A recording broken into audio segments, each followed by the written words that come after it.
야당에 싸워서 전쟁입니다. 이 말을 한 여성이 떠오르네요. 이재명이 시켰습니까? 정청래가 시켰습니까? 아니면 개딸들이 시켰습니까? 방송통신위원회라는 기관 하나 없애는 것도 모자라서 이제 저 이진숙한테 이렇게 수갑을 채우는 겁니까? 제가 이전에 했던 말 다시 한번 국민 여러분께 들려드립니다.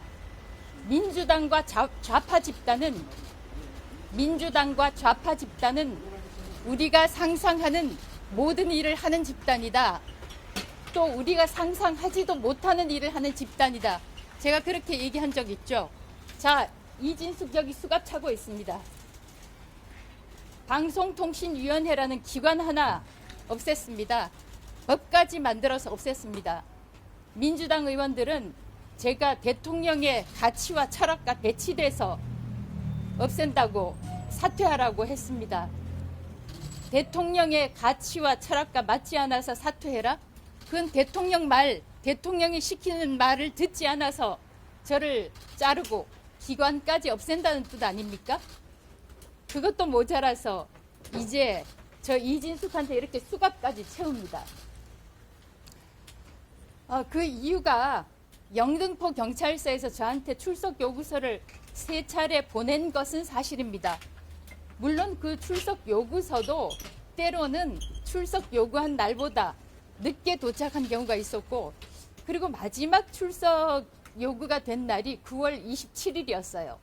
그것도 그 출석 요구서도 9월 27일 지나서 받았습니다만, 그날은 방송통신위원회라는 기관을 없애고 방송통신, 또 이럽니다 제가, 방송미디어통신위원회라는 새로운 기관을 만들기 위해서 법을 통과시키려고 했고, 필리버스터, 최형두, 김장겸 두 의원의 필리버스터가 예정이 돼 있었고, 저는 마땅히 기관장으로서 참석을 해야 됐습니다.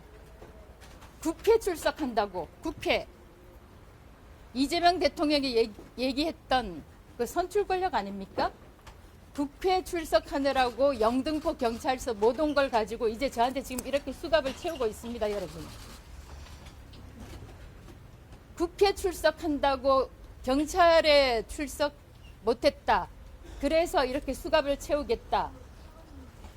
그러면 선출 권력보다 개딸 권력이 더 센 겁니까? 지난 7월 3일에 소위 뉴스공장에 4명의 과방위원들이 출연을 했습니다. 최민희, 김현, 한민수, 노종면, 이 4사람의 국회의원들이 출연을 했는데 이렇게 얘기하더라고요. 노종면 의원이 대법관 하시겠습니까? KBS 이사 하시겠습니까? 이렇게 묻지를 않나. 또 김어준 씨가 하는 이야기가, 그러면 대법관 일주일하고 방통위원장 일주일 시켜주세요 하면 되겠네요. 이런 식으로 얘기를 하더라고요. 여러분, 대한민국이 이렇게 됐습니다. 대통령 위에 그 개딸 권력 있습니까? 예, 정치적 중립 의무 위반하셨다라는 주장에 대해서는 어떻게 생각하십니까? 자, 그거는 뭐 저는 제 자기 방어 차원에서 이야기한 것이고, 자, 들어가세요. 예, 지난 10월 2일에 영등포 경찰서가 저를 체포 구금했습니다. 집 도로 앞을 수사관들이 막고서 저가 남편과 함께 타고 있는 차를 정지시켜서 저는 무슨 큰 강력 사건이 발생한 줄 알았습니다. 그리고 체포영장을 보여주면서 강제로라는 말은 좀 수정하겠습니다만 저를 지하 2층 주차장으로 데리고 가서 집행했습니다. 10월 2일에 저와 함께 이렇게 수갑을 차고 체포 구금된 것은 대한민국의 자유민주주의라고 생각합니다. 민주당과 이 대통령실은 제가 대통령의 철학과 가치와 맞지 않다고 해서 저를 물러나라고 했습니다. 제가 사퇴하지 않으니까 기관까지 없애버리고 저를 자동으로 면직시켰습니다. 이것이 이재명 대통령이 말한 국민 주권 국가입니까? 저를 체포하고 구금하는 데는 국민도 없었고 주권도 없었습니다. 사법부에서, 법원에서, 대한민국 어느 한 구석에서는 자유민주주의가 살아있다는 것을 입증해 주실 것으로 믿습니다. 고맙습니다. 오늘 심사에서 어떤 점 위주로 진술하실 건가요? 오늘 결과 어떻게 나올 걸로 예상하십니까? 그래도 사법부에서 풀어주었습니다. 대한민국 어느 한 구석에는 민주주의가 조금이라도 남아있는 것 같아서 희망을 보고 있습니다. 그동안 같이 구호를 외쳐주시고 응원해주시고 격려해주신 애국 시민들께 진심으로 감사드립니다. 그리고 옆에 계신 의원님들 또 곳곳에서 응원을 보내주신 분들께 감사드립니다. 임무영 변호사께 또 감사드리고요. 무엇보다도 앞서서 말씀을 드렸지만 재판장님께 감사드립니다. 제가 이걸 겪다 보니까 저같이 그래도 전직 기관장이었고 장관급 기관장이었는데 이렇게 경찰의 사실상 폭력적인 행태를 접하고 보니까 일반 시민들은 과연 어떨까 그런 생각이 들고요.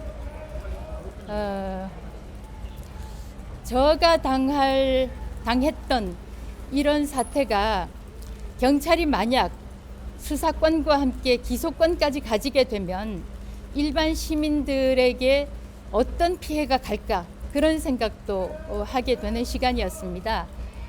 여러분들, 국민 여러분들께 한 말씀 드리면, 여러분들 지금 텔레비전을 켜시면 여러분들이 주로 보는 화면은 어떤 것입니까?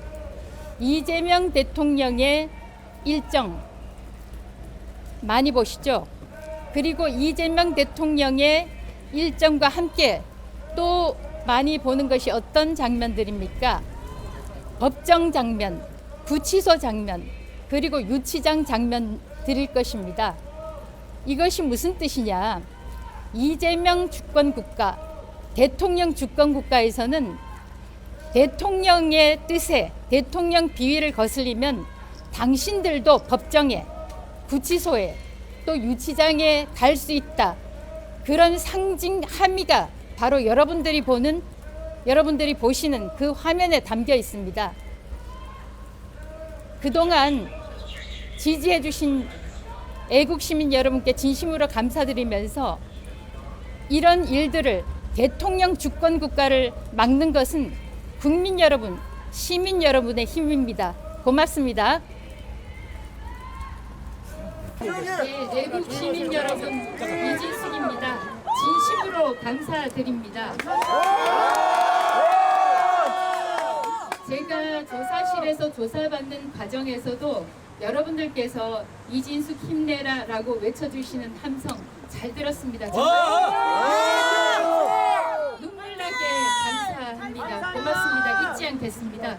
그리고 애국 시민 여러분들이야말로 대통령 주권 국가를 진정 국민 주권 국가로 바꾸는 힘이 될 것입니다. 여러분, 앞으로도 대한민국 잘 지켜주십시오. 감사합니다.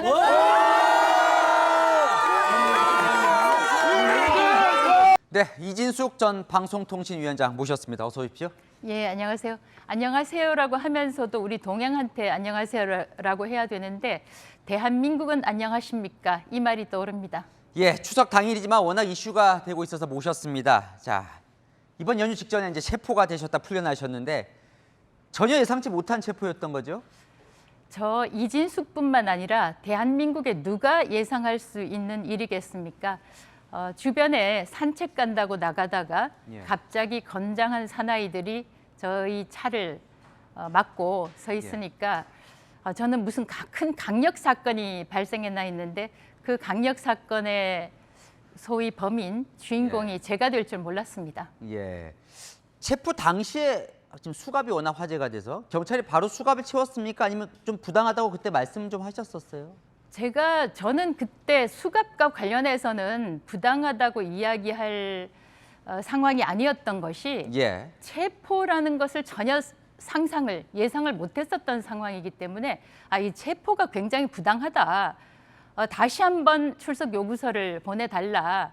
전혀 출석 요구에 불응할 생각이 없었기 때문에 이 체포 자체에 대한 부당함을 많이 이야기했는데 예. 그게 전혀 통하지를 않았습니다.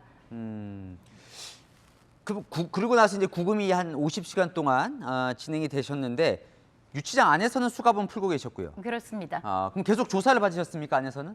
안에서는 식사 시간 제외하고는 조사를 받았습니다. 그렇지만 심야 조사는 받지 않겠다. 예. 그렇게 이야기해서 심야 조사는 받지 않았습니다. 네. 가장 논란은 이제 체포가 적절했냐 여부일 것 같아요. 자, 이제 석방 결정이 나긴 했는데 또 판사가 체포 자체는 적법했다 이렇게 인정을 또 했어요. 핵심은 이겁니다. 경찰이 6번이나 불렀는데 불응했다. 이게 지금 체포의 명분입니다. 전혀 사실이 아닙니다. 네. 저와 수사 과장이 합의한 출석 요구 일자는 단 하루였습니다. 9월 27일이었습니다. 예. 그리고 이제 그것을 뒷받침하는 것이 9월 27일 제가 체포된 당일날 수사과장이 저한테 그렇게 이야기를 하더라고요. 저한테 전화만 한 번 했었어도 달라질 수 있었을 텐데요. 즉 저한테 전화만 한 번 했었어도 체포가 되지 않았을 텐데 이런 취지로 이야기를 했는데 일단 그 8월에는 제가 변호인 선임이 안 됐습니다. 변호인 선임이 안 됐기 때문에 출석하는 것이 불가능하다고 제가 방통위 예. 담당 직원에게 이야기를 전달하라고 했었고 예. 왜냐하면 8월에 저한테 나중에 알고 보니까 출석 요구서를 보냈는데 3회를 보냈습니다. 보냈는데 그때는 제가 변호인이 없었기 때문에 선임을 하지 않았었기 때문에 예. 아예 출석을 할 수가 없는 상황입니다. 9월 10일에 변호인을 선임을 했고 예. 그 전날인 9월 9일에 제가 수사과장하고 통화를 하면서 27일에 출석하겠다. 그런데 여기서 이제 가장 문제가 되는 것이 9월 27일에 제가 출석을 하겠다고 하면 예. 27일에 출석을 안 했을 때 그다음 출석 요구서를 보내는 거 아니겠습니까? 예. 그런데 저도 모르는 상황에서 9월 9일에 한번 보내고 예. 또 9월 12일에 보냈더라고요. 아니 9월 27일에 출석하겠다고 했는데 왜 추가로 2번이나 엉뚱한 출석 요구서를 보냅니까? 자, 여기서 정리를 한번 할게요. 네. 이제 좀 길게 말씀하셔서. 그러니까 민주당은 이렇게 비판을 해요. 9월 27일 날 필리버스터 때문에 못 나왔다 이제 얘기를 하시니까 무슨 소리냐? 8월 중순부터 계속 보냈는데 8월 중순 때는 변호사 선임 때문에 못 나가신다고 이미 정리가 됐다는 거고 그 사이에는 9월 27일에 나가겠다고 했는데 모르는 사이에 2차례 불출석했다고 지금 나와 있다 이 얘기시네요, 그죠? 그렇죠. 아까도 좀 전에도 말씀을 드렸지만 예. 불출석이라는 것은 출석 요구에 응하지 않았을 때 보내는 거 아니겠습니까? 예. 그런데 분명히 저하고 9월 9일에 출석을 하겠다고 9월 27일에 약속을 했으면 9월 27일에 불출석을 해야지 다음 출석 요구서를 보내는 거지 않습니까? 예. 그러니까 9월 9일과 9월 27일 사이에 보낸 2번의 출석 요구서는 엉터리, 조작, 가짜라는 겁니다. 그리고 예. 저희 임무영 변호인이 저는 처음에 이걸 예. 일자를 잘 몰랐어요. 왜냐하면은 이게 저는 알겠습니다. 워낙 조정을 해서 출석을 한다고 생각을 했기 때문에 이걸 제가 주의 깊게 몰랐는데 임무영 변호사가 아니 왜 27일에 본인하고도 27일에 출석하겠다고 약속을 했는데 왜 9일하고 10일하고 중간에 보냈냐. 알겠습니다, 위원장님. 좀 시간이 네. 많이 걸리니까 자, 그 부분은 일단 경찰은 아니다, 제대로 보냈다라고 지금 얘기를 하고 있기 때문에 약간 진실 공방처럼 돼 있으니까요. 좀 넘어가 볼게요. 근데 체포돼서 경찰에 들어가면서 대통령이 시켰느냐, 정청래 대표가 시켰느냐, 개딸이 시켰느냐 말씀하시는 건 지금 체포가 지금 정치적 의도가 있다고 보시는 거죠? 제가 그 방통위원장으로 지명되고 난 이후부터 예. 민주당은 저에 대해서 탄핵시키겠다 이렇게 위협성 발언을 했고요. 예. 장관급 기관장으로는 사상 처음으로 사흘 청문회를 했습니다. 그런데 그게 사흘 청문회를 한 것이 자료가 부실하다, 자료 제출을 하지 않는다라고 하면서 사흘이나 끌었단 말입니다. 이번에 김민석 총리 보니까 그렇게 부실하게 자료를 제출을 해도 이틀 만에 끝내고 총리가 되더라고요. 그리고 제가 방통위에 와서 보니까 심지어는 국장이 인사하는 것 정도, 심지어는 과장 정도 인사도 대통령실에 보고를 하게 돼 있더라고요. 이게 루틴처럼 돼 있어요. 그런데 말씀드렸지만 저는 9월 30일, 10월 1일에 제 임기가 만료가 됐는데 자동 면직이 됐는데 자 그렇다면 9월 12일, 9월 9일, 9월 10일, 9월 9일과 27일 사이에 체포영장이 만약 지금 요 날짜는 정확치 않습니다. 그렇지만 어떻든 9월 30일 이전에 체포영장이 2번 신청이 청구가 돼서 기각이 됐다면 이것이 대통령실까지 보고가 되지 않았겠나? 저는 당연히 보고가 됐다고 그래서 생각합니다. 정치적 의도가 있다. 네. 자, 어쨌건 지금 이제 혐의를 받는 건 정치적 중립 위반, 의무 위반인데 어쨌건 유튜브에 나가서 민주당을 비판하는 건 현직 방송통신위원장 신분으로 그렇게 하는 건 정치적 중립 의무 위반이다. 감사원도 일단 그렇게 얘기를 하고 있는데 그 부분은 좀 잘못한 건 아닙니까? 어떻게 보십니까? 대한민국에서 민주당은 비판받아서는 안 되는 성역입니까? 제가 이야기했던 것, 민주당과 좌파 집단은 우리가 상상하는 모든 것을 하는 집단이다. 또 상상하지 못하는 것도 하는 집단이다라고 이야기했던 것은 저와 관련되는 이슈입니다. 즉, 저를 탄핵시킬 수는 있을 것이다. 이 생각은 했습니다. 이건 우리가 상상할 수 있는 범위에 들어가는 것이고 그렇지만 취임 사흘 만에 탄핵하는 것 이건 우리가 상상하지 못하는 그 영역에 속하는 것이죠. 알겠습니다. 그래서 한 이야기입니다. 알겠습니다. 자, 만약에 사퇴를 했다면 방통위원장 수사나 이번처럼 체포되는 일은 없었을 걸로 보십니까? 그 부분은 약간은 이제 그 반반으로 봅니다.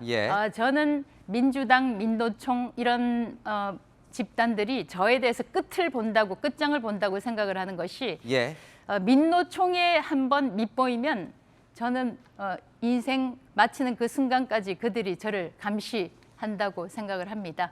알겠습니다. 자, 마지막 질문이 될 것 같아요. 결국 이제 민주당에서는 정치하려고 자꾸 몸집을 키우려고 이렇게 문제를 일으킨다라고 보는 얘기를 많이 하는데요. 정치하십니까? 저는 지금 정치와 관련돼서는 생각을 할 수 없는 입장이고요. 17년 된 기관이 이진숙이라는 사람 하나 잘라내기 위해서 기관이 없어져 버렸습니다. 당연히 위헌적인 일이 벌어진 거고 저로서는 현재 헌법 소원에서 대한민국의 헌법이 살아있다면 방송미디어통신위원회라는 간판이 내려지고 다시 방송통신위원회라는 간판이 올라갈 것이라고 생각합니다. 대한민국의 헌법이 살아있다는 것을 헌법재판관들께서 입증해 주셨으면 좋겠습니다. 자, 오늘 말씀은 여기까지 듣겠습니다. 위원장님, 고맙습니다. 고맙습니다. 네, 이진숙 전 방송통신위원장과 얘기 나눠봤습니다.